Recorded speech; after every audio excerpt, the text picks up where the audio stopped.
राम राम भाई, मैं आपका अपना गौरव चौधरी। और देखिए, बहुत सारे कमेंट्स आ रहे थे कि भाई अपनी यूपीएसआई की स्ट्रेटजी वीडियो बनाओ। तो ये वीडियो स्ट्रेटजी की होने वाली है।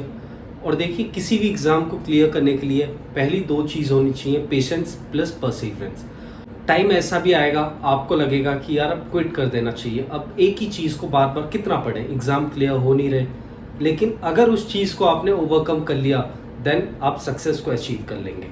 तो चलिए वीडियो को शुरू करते हैं। आपको पता है 4 सेक्शन होते हैं, मैथ्स का, रीजनिंग का, जीएस, जीएस में Indian polity and fundamental and substantial law जिसे मूल विधि कहते हैं, एंड हिंदी। तो पहले मैथ्स की बात करते हैं। देखिए, मैथ्स में मैं अगर अपनी बात करूं, मैंने ऑफलाइन बैच लिया था राकेश यादव सर का मुखर्जी नगर में, और ऑनलाइन मैंने अभिनव मैथ्स, एक चैनल है अभिनव मैथ्स सर है, उनसे मैंने मैथ्स पढ़ी थी। तो मेरा तरीका क्या था, अभिनव मैथ्स पे 200-300 वीडियोस ऑलरेडी अपलोडेड है। आपको कोई कोर्स परचेज करने की ज़रूरत नहीं है, उन वीडियोस को ही देख के आप पूरी मैथ्स कवर कर सकते हैं किसी भी एग्ज़ाम के लिए, चाहे वो सीजीएल हो चाहे वो यूपीएसआई हो। अभिनव मैथ्स चैनल से मैंने जो सर पढ़ाते हैं उसका स्क्रीन, हर लेक्चर एकदम ए टू जेड पढ़ा, और हर लेक्चर के ऐसे स्क्रीन के स्क्रीनशॉट ले लिए थे और वो पीडीएफ्स निकलवा लिए। ये देखिए, ये पीडीएफ, सारे पीडीएफ्स मैंने निकलवा लिए थे। आपको पीडीएफ निकलवाने की ज़रूरत नहीं है। मैंने पीडीएफ इसलिए निकलवाई थी क्योंकि मुझे ट्रैवल करना होता था, तो एक पीडीएफ, छोटी सी पीडीएफ मैं बैग में रख लेता था और उस चीज़ को पढ़ लेता था। और गाइस, क्वेश्चन प्रैक्टिस के लिए मैंने ये सीट्स हैं, अभिनव मैथ्स की सीट्स हैं। तो ऐसे मैंने टाइप वाइज क्वेश्चन इसमें मार्क कर लिए थे, टाइप 1, टाइप 2, टाइप 3। तो और 100-150 क्वेश्चन है एक टॉपिक के, और सारे टॉपिक बार बार बहुत बार करे, 3-4 बार सीट करी। 3-4 क्या, जब से प्रिपरेशन चल रही है उस दौरान, उस दरमियान मैं इन्हें प्रैक्टिस करता था। और देखो, क्वेश्चन प्रैक्टिस के लिए मेरे पास और भी बुक्स थी, जैसे ये एसएससी मैथ्स, इससे भी मैंने प्रैक्टिस करी है। राकेश यादव पब्लिकेशन की आती है या किरण पब्लिकेशन की भी आती है, उससे भी आप प्रैक्टिस कर सकते हैं। लेकिन उसमें आपको दिक्कत ये होगी, उसमें काफ़ी सारे क्वेश्चन है एक टॉपिक के। आप टाइप 1, टाइप 2, आप टाइप 1 में इतने क्वेश्चंस करोगे कि आप ऑलरेडी एग्जॉस्ट हो जाओगे। आपको लगेगा यार ऑलरेडी मैंने इतने सारे क्वेश्चंस कर लिए हैं प्रैक्टिस। तो आप अगली वाली टाइप, जो वही टाइप्स अच्छी होती है, उन्हीं में अच्छे अच्छे क्वेश्चंस होते हैं, उन्हें स्किप कर दोगे। ठीक है, तो आपको एक अभिनव, मैं रिकमेंड करूँगा अभिनव मैथ्स चैनल की सारी वीडियोस आप देख लें, हर टॉपिक वाइज इनकी एक सीट्स निकलवा लें, उससे सारे क्वेश्चंस प्रैक्टिस कर लें टाइप वाइज। और या तो राकेश यादव पब्लिकेशन की या किरण पब्लिकेशन की प्रीवियस ईयर वाली बुक ले लें। और अब बात करते हैं मॉक टेस्ट की। देखिए, मॉक टेस्ट ही आपको सक्सेस दिला सकता है। मैं कैसे मॉक टेस्ट को करता था, यूपीएसआई के एग्जाम से पहले मैंने 1 महीने के अंदर 100-150 मॉक टेस्ट दिए होंगे यूपीएसआई के, full mock test, previous year mock test and topic wise sectional mock test. तो मॉक टेस्ट का क्या है, मैं डेली मॉक टेस्ट भी देता था। डेली मॉक टेस्ट क्या, जो भी सीडीएस का होता था या फिर कोई भी एग्जाम, बिहार दरोगा का, मैं डेली लाइव टेस्ट होते हैं ना, उन्हें देता था। जो भी नया क्वेश्चन होता था मैं उसे याद कर लेता था, या नोट तो नहीं करता था, याद ही कर लेता था।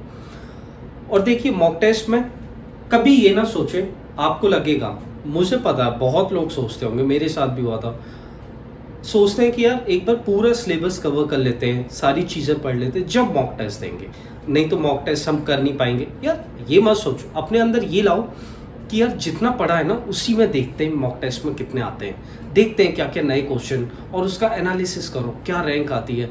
माइंड में ये सोच के चलो, ये मत सोचो कि यार अभी मैंने पढ़ा नहीं है, पूरा सिलेबस कंप्लीट हो जाएगा जब मॉक टेस्ट देना शुरू करूँगा। ये कभी ये ख्यालात मन में मत लाओ। अगर आपको लगता है कि चलो आपने जितना पढ़ा है उतना ही मॉक टेस्ट देते हैं, तो उसके लिए आप क्या कर सकते हैं, आपने मैथ्स का एक टॉपिक पढ़ा, अलजेब्रा, नंबर सिस्टम, तो उसके लिए आप टॉपिक वाइज जो मॉक होंगे ना यूपीएसआई के, एसएससी के, वो टॉपिक वाइज मॉक दे ले। अलजेब्रा आपने पढ़ा, आप अलजेब्रा का टॉपिक वाइज मॉक दीजिए, उससे आपको पता चल जाएगा जो आपने पढ़ा है क्या वो वर्थ है या नहीं, मतलब उससे आप ये क्वेश्चंस बना पा रहे हैं या नहीं। तो इससे आपको कॉन्फिडेंस भी आएगा। और गाइस, मॉक टेस्ट देना इसलिए ज़रूरी है क्योंकि मॉक टेस्ट ही है जो आपका कॉन्फिडेंस बिल्ड करेगा। आप एग्ज़ाम में जाओगे, मेरे साथ खुद हुआ है, मैं एग्ज़ाम में जाता हूँ और वहाँ जैसे टाइम चलने लगता है और 5 मिनट 3 मिनट बचे होते हैं, मैं बहुत ज़्यादा नर्वस होने लग जाता हूँ। आधी परफॉर्मेंस तो मेरी जो अपनी खुद की एफिशिएंसी होती है उसकी वजह से कम हो जाती है, उस नर्वसनेस और डर की वजह से। तो मॉक टेस्ट आपके साथ क्या करेगा, मॉक टेस्ट से आप पूरे कॉन्फिडेंस के साथ जाओगे। जब वहाँ टाइम चलेगा ना, आप बहुत क्यूरियस होगे, यार एग्ज़ाम शुरू तो हो, और एग्ज़ाम जैसे शुरू आप फोड़ दोगे, ऑब्वियस सी बात है। अगर आप मॉक टेस्ट नहीं लगा के गए होगे, 4-5 मॉक टेस्ट लगाए होगे, आपको डर रहेगा कि यार पता नहीं क्वेश्चंस कैसे आ जाएंगे, मैं कर पाऊंगा कि नहीं कर पाऊंगा।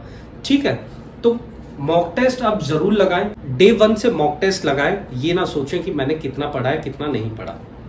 तो मैथ्स के लिए तो स्ट्रेटजी गाइस ये थी, अभिनय मैथ्स, उनकी sheet and then previous year question की बुक एक आप ले लें। और ज़रूरी नहीं है आप अभिनय मैथ्स चैनल से पढ़ें, टीचर्स सारे अच्छे होते हैं, फैकल्टी सारी अच्छी होती हैं, बशर्ते आपको उसका समझ में आना चाहिए। आपको जिस टीचर का समझ में आए आप उससे पढ़ें। और भी चैनल्स हैं जैसे अंकित भाटी सर, उनके भी उनका एक चैनल है, या आप एग्जाम्पुल चैनल से पढ़ सकते हैं। और भी जितने भी चैनल हैं आप उनसे पढ़ें, जिस टीचर का भी आपको समझ में आए। और नेक्स्ट बात करते हैं हिंदी की। हिंदी मेरे लिए काफ़ी मुश्किल था। क्यों? ऐसा नहीं है कि हिंदी मुश्किल थी, लेकिन मैंने आज तक हिंदी पढ़ी नहीं थी। मैंने 10th के बाद हिंदी को छोड़ दिया था, तो हिंदी के लिए मैंने लगातार 2 महीने दिए, बार बार हिंदी पढ़ी। और अगस्त, जैसे नवंबर में मेरा एग्ज़ाम था, मैंने अगस्त और सितंबर सिर्फ हिंदी पढ़ी। जो ज़्यादा टाइम था वो हिंदी को दिया। क्यों? क्योंकि मुझे ये था कि अब मैथ्स सब करेंगे, रीजनिंग सब करेंगे, जीएस भी मोस्टली जितना आता होगा वो क्वेश्चंस तो मोस्टली करेंगे, सब करेंगे। और अगर मैं हिंदी में पीछे रह गया तो मैं काफ़ी नीचे चला जाऊंगा, मैं काफ़ी कैंडिडेट से पीछे हो जाऊंगा। तो इसलिए मैंने हिंदी सेक्शन पे काफ़ी कोशिश करी। और मैं आपको बताता हूँ कि मैंने हिंदी किन बुक से पढ़ी थी। हिंदी के लिए मैंने ये बुक रेफर करी थी, किसी ने मुझे बताया नहीं था। मेरा भाई खुद का यूपी पुलिस में, तो उसकी बुक्स पढ़ी हुई थी, तो उसने मुझसे कहा कि ये बुक अच्छी है, तो इससे, और वाकई में ये बुक काफ़ी अच्छी थी। ये मैंने पूरी हाईलाइट कर करके पढ़ ली थी, एक एक क्वेश्चन। और यार रचनाएं काफ़ी चैलेंजिंग था, क्योंकि इतनी सारी रचनाएं, इतने ऑथर्स की, उसे याद कैसे करा जाए। और अवार्ड्स थे, पुरस्कार थे, ज्ञानपीठ और ये सारे। लेकिन इसके लिए मैंने स्टार्टिंग में चैनल्स खोले और ट्रिक्स जो चैनल पे कुछ टीचर्स की थी उन्होंने बताई।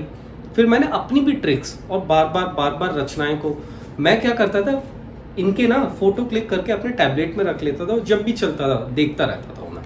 ठीक है। और मैथ्स की भी मैंने क्या करा था, पीडीएफ रख ली थी लेक्चर्स की, जैसे स्क्रीनशॉट लिए थे मैंने, सारी पीडीएफ रख ली, वो टैबलेट में रख ली। जब भी मैं मेट्रो में जाता था तो मैं देखता रहता था, क्योंकि यार अगर बुक खोलोगे या मैं सीट खोलता था तो थोड़ा सा अनकंफर्टेबल फील होता था क्राउड में। तो इसलिए आप पीडीएफ भी रख सकते हैं, अगर आप वर्किंग हैं या कहीं जाना आना होता है तो आप उस टाइम में उन्हें देख सकते हैं खाली टाइम में। और अब बात आती है कि मैंने किसी का हिंदी के लिए कोर्स लिया था या नहीं। देखिए, मैंने किसी का इंडिविजुअल का, किसी टीचर का कोर्स परचेस नहीं करा था, बट हाँ मैंने विवेक सर की हिंदी की वीडियो सारी देखी थी। टॉपिक वाइज जो टॉपिक मुझे पढ़ना होता था मैं वो टॉपिक सर्च करता था और विवेक सर की वो वीडियो देख लेता था। जैसे ये विवेक सर के पर्यायवाची जो भी उन्होंने पढ़ाए थे मैंने पूरे, इसको आप विश्वास नहीं करोगे, मैं ट्रेन में भी जाते जाते ना, जब यूपीएसआई का एग्जाम देने गया था, मैं इसे पढ़ता हुआ जा रहा था। मैं सोच रहा था यार कोई भी पर्यायवाची छूट ना जाए। तो ये 165 थे और उस बुक से तो मैंने कराई था सारे पर्यायवाची। यार देखो, जैसे ये रचनाएं मैंने पूरे, ये रहा, पूरा कर लिया था, पूरा हाईलाइट कर करके साइड में लिख के, और सारे क्वेश्चंस, इसमें 400 के आसपास क्वेश्चंस हैं, और 400 के आसपास मैंने सारे क्वेश्चंस कर लिए थे। ये रहा सारे क्वेश्चंस। और इस बुक को पढ़ना कैसे, मैं क्या करता था, मैं गोले लगा लेता था। जैसे जो मुझे हार्ड लगाना इस पे लगा लिया गोला, इस पे लगा लिया। तो इन्हें क्या करता था, जैसे इस पे लगा लिया, मैं इन्हें क्या करता था बाद में पढ़ता था। जब भी बुक खोलता था नेक्स्ट टॉपिक के लिए, प्रीवियस टॉपिक को पढ़ता था, और इन गोलों पे ही मेरा ध्यान जाता था, हाईलाइटेड चीज़ों पे ध्यान जाता था। ये रे, ये सारे। और ऐसे ही अब बुक को पढ़ें, इस बुक को। गाइस, ये मेरे हिंदी के नोट्स थे सारे, इसमें भी रचनाएं मैंने उसमें से तो पढ़ाई, इसमें भी मैंने हिंदी रचनाएं ये सारे लिख रखे थे, सारे पुरस्कार। और इसी में ये रहे सारे, और इसी में विवेक सर के लेक्चर्स देख देख के मैंने सारा अपने नोट्स बना लिए थे। ये रहे वर्णमाला के, और संधि का भी इसी में, क्योंकि संधि टॉपिक एक ऐसा था जो थोड़ा टेक्निकल लगा मुझे। ये सारा संधि का नोट्स था, ये विवेक सर के नोट्स हैं संधि के। सो गाइज, हिंदी के लिए तो मैं आपको यही रिकमेंड करूंगा, वास्तुनिष्ठ आदित्य पब्लिकेशन की बुक आती है वाइट, सबके पास होगी आई नो। तो आप ये बुक देख सकते हैं। विवेक सर को कौन नहीं जानता, विवेक सर के लेक्चर्स देख सकते हैं हिंदी के लिए।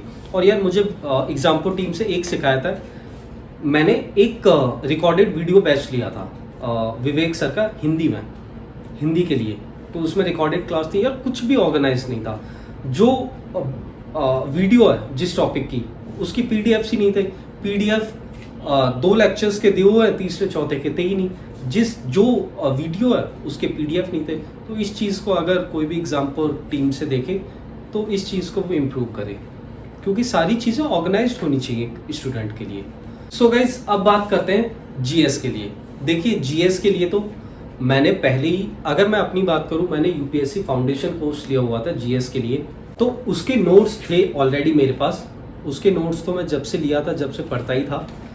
और मैंने अलग से एक ल्यूसेंट पब्लिकेशन की बुक थी, ल्यूसेंट की बुक पढ़ी थी। ल्यूसेंट की ये जीके की आती है, आई नो सब जानते होंगे। इसका पूरा मैंने हाईलाइटेड कर करके पढ़ा था, एक एक चीज़ें। ल्यूसेंट को आप कैसे पढ़ें, आपने जो भी टॉपिक उठाया, हिस्ट्री का या पॉलिटी या ज्योग्राफी, इकोनॉमिक्स, पहले उसका एक लेक्चर देख लें। यूट्यूब पे काफ़ी सारे लेक्चर हैं, अनअकैडमी के ट्यूटर्स के लेक्चर पढ़े हुए हैं। तो आप पहले वो देख लें टॉपिक के, और फिर इससे हाईलाइट कर लें और कंफर्म कर लें कि जो मैंने पढ़ा इसमें वो सारी चीज़ें मुझे आ रही हैं या नहीं। तो आप ये कर सकते हैं। अब बात आती है स्टैटिक जीके की। तो स्टैटिक जीके के लिए गाइज मैं आपको दिखा दूँ, ये एक मुझे पीडीएफ मिली थी एग्जाम पंडित की, ये कंप्लीट जीके कैप्सूल है। तो इससे मैंने ये